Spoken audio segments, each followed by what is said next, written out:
சிங்கப்பெண் channel நேயர்கள் அனைவருக்கும் வணக்கம். எல்லோரும் எப்படி இருக்கீங்க? மீண்டும் ஒரு பயணத்தின் தான் உங்களை சந்திக்கிறேன். 400 வருஷம் பழமையான ஒரு கிராமம், மலையில் இருக்கக்கூடிய கொடைக்கானலில் இருக்கக்கூடிய ஒரு அழகான ஊருக்கு தான் நம்ம போக போகிறோம். பைக்லேயோ கார்லேயோ பஸ்லேயோ இல்லைங்க, நடந்து தான் போக போகிறோம். அதை தான் உங்களுக்கு இந்த வீடியோவில் எக்ஸ்ப்ளோர் பண்ணி காமிக்க போகிறேன். ட்ரெக்கிங் தான். வீடியோக்குள்ளே போகிறதுக்கு முன்னாடி ஃபர்ஸ்ட் டைம் நீங்கள் நம்ம சேனலை பார்க்குறதா இருந்தால் மறக்காமல் சப்ஸ்கிரைப் பண்ணிவிட்டு நோட்டிஃபிகேஷன் பெல் பட்டனை கிளிக் பண்ணிக்கோங்க. இப்போ வாங்க வீடியோக்குள்ளே போகலாம். எது கொடுப்பன அப்படின்னு பிரகாஷ்ராஜ் ஒரு டைலாக்ல சொல்லுவார். பாதை இல்லாத ஊருக்கு, பாதை இல்லாத மலைக்கு போகிறதுக்கு. அதுக்கு தான் நான் கிளம்பிட்டேன். இப்போ சென்னையிலேருந்து பார்த்திங்கன்னா கரெக்டாக நான் பெருங்குளத்தூருக்கு வந்து ஒரு ஸ்லீப்பர் பஸ்ஸை போட்டுட்டு அங்கேருந்து அப்படியே பெரியகுளம் போகலான்னு போயிட்டோம். ரீசெண்டாக வந்து ட்ரெக் தமிழ்நாட்டில் போகணுன்னு எனக்கு ரொம்ப நாள் இன்ட்ரெஸ்ட்டாக இருந்துச்சு. நம்ம எல்லா ஸ்டேட்லேயும் டிஃப்ரெண்ட் ஸ்டேட்டில் ட்ரெக் போயிருக்கோம். நம்ம தமிழ்நாட்டுக்குள்ளே ட்ரெக் தமிழ்நாடு மூலயமா ஒரு ஹிடன் வில்லேஜ் எக்ஸ்ப்ளோர் பண்ணோன்ட்டு அதுக்காக நாங்கள் பெருங்குளத்தூர்லேருந்து ஏறிட்டு பார்த்திங்கன்னா விடிஞ்சோடனே பஸ்ஸில் பார்த்திங்கன்னா பஸ் வியூ பாருங்கள். பார்க்குற இடமெல்லாம் பசுமையாக மழையோட அழகாக பச்சையாக இருந்துச்சு. அதுக்கப்புறம் நாங்கள் போய் பஸ் கொஞ்சம் லேட் ஆகிட்டதுனால எங்கள் டீம் ட்ரெக் டீமில் கிளிஃப் டாப் கிளம்பர்ன்ற டீம் வந்து இது ஒரு நான் ப்ராஃபிட்டபிள் வாலண்டியர் டீமு. நாங்கள் எல்லோரும் சேர்ந்து இட்லி ஒரு இடத்துல அப்படியே ஆர்டர் பண்ணி சாப்பிட்டுட்டு பக்கத்தில் வீட்டில் இட்லி போட்டாங்க. அப்படியே சாப்பிட்டு பெரியகுளத்துலேருந்து அப்படியே ஒரு ஆட்டோ பிடிச்சிட்டு கும்பகரை ஃபால்ஸுக்கு போகிறோம். கும்பகரை ஃபால்ஸ்லேருந்து தான் ட்ரெக் தமிழ்நாடோட எங்கள் ட்ரெக் ஸ்டார்ட் ஆகுது. பாருங்கள் வியூ எவ்வளோ அல்டிமேட்டாக. சரக்குன்னு அப்படி சத்தம் கேட்டுச்சுன்னா அப்படி ஒரு அமைதியாக நின்று பார்த்தோம்னா சீவாத்தியே போகுங்க. அப்படின்னா மாடு, காட்டு மாடு, மானு இதெல்லாம் போகும். என்ன வரும்? மானு.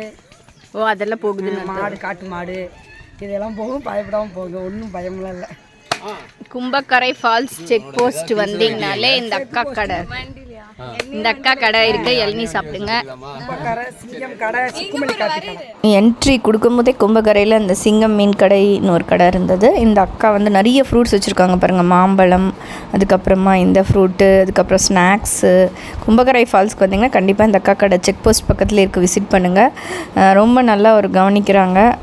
இளநியெல்லாம் நல்லா இருந்துச்சு டேஸ்ட்டாக. இதெல்லாம் முடிச்சுட்டு அப்படியே நம்ம அந்த செக் போஸ்ட்லேருந்து இந்த ஃபால்ஸ்க்கே கொஞ்சம் தூரம் நடக்கணும். இது வந்து நடக்கிறது வந்து ஒரே சமதள பாதையாக தான் இருக்குது. கொஞ்சம் மேடு மாதிரிலாம் தெரியல. எல்லாருமே போயிட்டு ஃபால்ஸுக்கு போய் குளிச்சுட்டு வராங்க கும்பகரை ஃபால்ஸுக்கு. நம்ம கும்பகரையிலேருந்து அப்படியே மேலே வந்து ஃபாரஸ்ட்டுக்கு போகிறோம். வெள்ளகவி வில்லேஜுக்கு போயிட்டு அப்படியே போகிறோம். வந்து ஃபாரஸ்ட் வழியாக தான் போகிறோம். நம்ம நடந்து போகிறோம். நம்ம நடைப்பயணம் ஸ்டார்ட் ஆகிடுச்சு.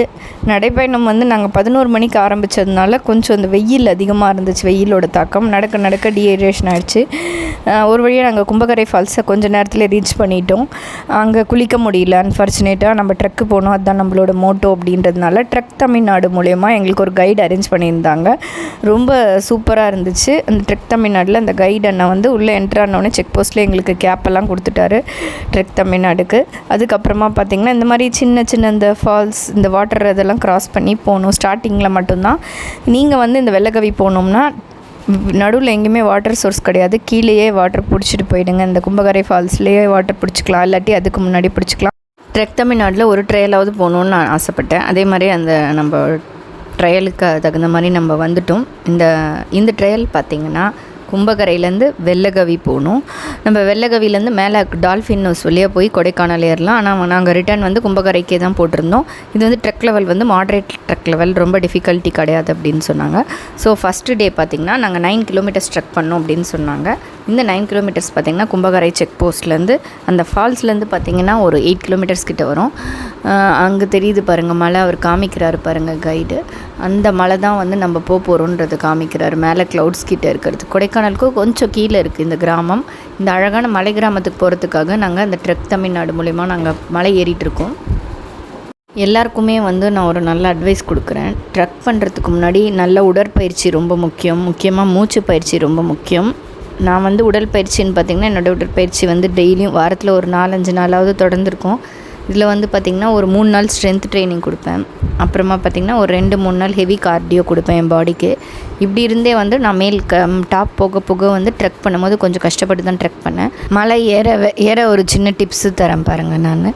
நம்ம மலை ஏற ஸ்டார்டிங்கில் தான் நம்மளுக்கு வந்து கொஞ்சம் ஸ்டார்டிங் ப்ராப்ளமாக இருக்கும். அப்புறமா பார்த்திங்கன்னா மலை ஏற கொஞ்சம் ஸ்பீடப் மாதிரி ஆகிடும். அந்த மலையில் வந்து கொஞ்சம் ஹில்ஸில் ஹைக் இருக்கிறதுனால நம்ம மலை ஏறத்துக்கு முன்னாடி மூச்சு பயிற்சி பண்ணிகிட்டே இருங்க. நீங்கள் ஸ்போர்ட்ஸில், ரன்னிங்கில், ஸ்விம்மிங்கில் அந்த மாதிரி இருந்தீங்கன்னா ஈஸியாக மலை ஏறிடலாம். மற்றபடி நான் எந்த ஒரு ஆக்டிவிட்டீஸும் செய்யலை, வீட்லேயும் எந்த வேலையும் செய்யாமல் அப்படியே உட்காந்துட்ருக்கேன். ஆனால் எனக்கு மலை மட்டும் ஏறணும்னு ஆசைப்பட்டிங்கன்னா கொஞ்சம் கஷ்டப்படுவீங்க. கூடுதலாக பார்த்திங்கன்னா டயபெட்டிஸ் மற்றும் உயர் ரத்த அழுத்தம் பிபிலாம் இருந்தால் மலை ஏறுறதை கொஞ்சம் அவாய்ட் பண்ணிக்கலாம். ஏன்னா அது நிறைய ப்ராப்ளம்ஸ் தரும் நம்மளுக்கு. வழியில் ஏதாவது நம்மளுக்கு உடம்பு சரியில்லாமல் போயிடுச்சுன்னா அந்த மாதிரி கஷ்டம் தரும். ஸோ அப்படியே இந்த பியூட்டிஃபுல் வில்லேஜுக்கு போகிறதுக்காக அந்த ஃபாரஸ்ட் பகுதியில் போகணும். நாங்கள் போன நேரம் கொஞ்சம் இடத்துல வெயிலாக இருந்துச்சு. அதுக்கப்புறமா மழை வந்துடுச்சு. மழை வந்ததுனால என்னால் நிறைய எடுக்க முடியல. வழியில் ஃபுல்லாக நாங்கள் எங்கள் டீம் ஃபுல்லாக ஸ்நாக்ஸ் இஷ்டத்துக்கும் டிஸ்ட்ரிபியூட் பண்ணி சாப்பிட்டுக்கிட்டே என்ஜாய் பண்ணிக்கிட்டே போனோம் அந்த ட்ரக். இதுக்கு மேலே எங்களோட ட்ரையல் நடுவில் அந்த ட்ரக்கில் நடுவில் கொஞ்சம் கொஞ்சமாக எடுத்தோடனே டிஃபிகல்ட்டி ஆரம்பிக்கல. இந்த மலையில் கொஞ்சம் கொஞ்சமாக தான் டிஃபிகல்ட்டி ஸ்டார்ட் ஆச்சு. ஃபஸ்ட்டு இந்த மாதிரி கரடு முரடான பாதைகள், அப்புறமா ரொம்ப ஸ்டெப்பு மாதிரி ஹைக்கிங் மாதிரி கொஞ்சம் ஆள் உயர பாறைகள் எல்லாம் வந்துச்சு. இந்த மாதிரி ஒரு ஸ்டிக் எடுத்துக்கிட்டோம். வழியில் ஒரு கோயில் இருந்துச்சு. இந்த கோயில் தான் அந்த ஊரோட எல்லை தெய்வம் ஸ்டார்ட் ஆகிறது. இந்த சாமியை வணங்கிட்டு பெல்லெல்லாம் அடிச்சுட்டு அப்படியே நம்ம கொஞ்சமாக சாமியெல்லாம் கும்பிட்டுட்டு நம்ம ட்ரெக்கை ஸ்டார்ட் பண்ணிட்டோம். அங்கே பாரு நம்ம ஹெட்டு பாருங்க, சும்மா கில்லி மாதிரி இது ஏறுறது. இவர் ஃபேமிலி கீழே இருக்காங்களா, அவங்க ஃபேமிலிக்காக அவங்க மரத்தில் விளைஞ்ச ஃப்ரூட்ஸ் எல்லாமே இந்த மாதிரி மூட்டை கட்டி எடுத்துகிட்டு போகிறாரு. அவங்க பேத்தி இங்கே பெரிய குளத்தில் இருக்காங்க. வெள்ளகவி கிராமமே கொஞ்சம் கொஞ்சமாக இப்போ எல்லாருமே கீழே போயிட்டு வராங்க. பெரிய குளமில் போய் செட்டில் ஆகுறாங்க. ஏன்னா மலையில் கொஞ்சம் ஏறி இறங்கணும் அப்படின்ட்டு. இந்த இடத்துல பார்த்திங்கன்னா கூடுதலாக இந்த குதிரை கொஞ்சம் நம்மளை பயமுறுத்துச்சு. குதிரை ஒன்றும் பண்ணாது, இருந்தாலும் கிட்ட வந்துச்சு. குதிரை கழுதை இதெல்லாமே இந்த ஊரில் லக்கேஜ் எடுத்துகிட்டு போகிறதுக்கு வளர்க்குறாங்க. நிறைய குதிரை கழுதையெல்லாம் நிறைய லக்கேஜெல்லாம் குதிரையில் கட்டி தான் எடுத்துகிட்டு வராங்க. அரிசி மூட்டை இதெல்லாம்.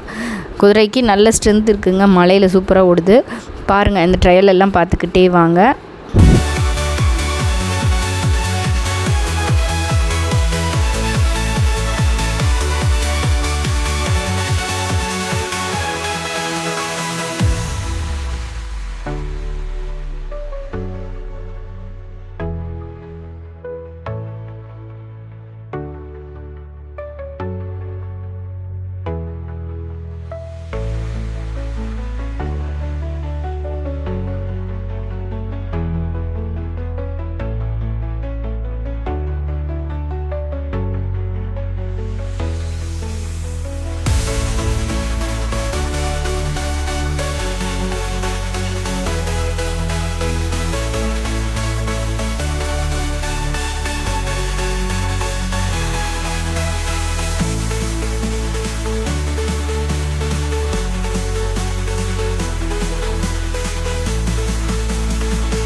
நம்ம கடினமான பாதைகளை இன்னும் கடந்துட்டோன்னு நினச்சோம்.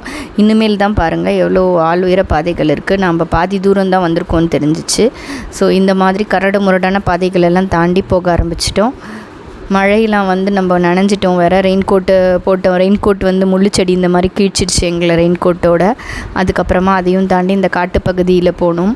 எந்த ஒரு விலங்கினமோ அனிமல்ஸோ ஒரு பாம்பு கூட எனக்கு தென்படலை. ஆனால் கடைசியில் லீச் அட்டைப்பூச்சி அதோட வேலையை காமிச்சிடுச்சு. இன்னும் போகணும்னே சொல்லிகிட்டு இருக்காங்க. அந்த மோட்டிவ் அந்த மைண்ட் செட்டு தான் நம்மளை ட்ரக் பண்ண வைக்குது.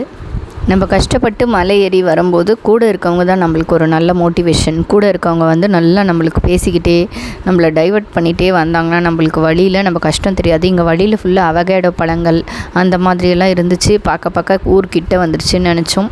அப்புறமா பார்த்திங்கன்னா இந்த மாதிரி கொஞ்சம் ஸ்டெப்ஸ் எல்லாம் கொஞ்சம் கஷ்டமாக இருந்துச்சு. அது கஷ்டம்னு சொல்ல முடியாது. அதுக்கப்புறம் இந்த மாதிரி ஒரு சமதள பாதை வந்துருச்சு. இப்போ இந்த பக்கம் இந்த மாதிரி ஒரு வேலி போட்டிருக்காங்க.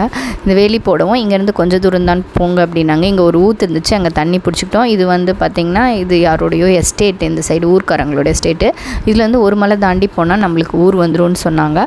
பொங்க அப்படின்னாங்க. அவங்க லோக்கல் கைட்ஸ் ஃபாஸ்ட்டாக வாக் பண்ணிடுவாங்க. நம்ம கொஞ்சம் ஸ்லோவாக வாக் பண்ணுறதுனால கொஞ்சம் டைம் எடுத்துக்கும். இந்த ட்ரெக்கிங் பண்ணும்போது அதுதான் கொஞ்சம் ஃபாஸ்ட்னஸ்ஸாக போகிறத விட நம்ம டைம் எடுத்துகிட்டு ரிலாக்ஸாக போனால் நல்லாயிருக்கும் அப்படின்னு நான் ஃபீல் பண்ணுவேன். இந்த வீடியோ எல்லாருக்கும் கட்டாயம் பிடிக்கும்னு நினைக்கிறேன். நெக்ஸ்ட் வீடியோவில் இந்த வெள்ளகவியோட வில்லேஜ், அந்த வில்லேஜ் கல்ச்சர், அதுக்கப்புறம் நாங்கள் போன இன்னொரு பிளேஸை பார்க்கலாம். Until then bye from Singappenn. Bye, wait பண்ணுங்கள்.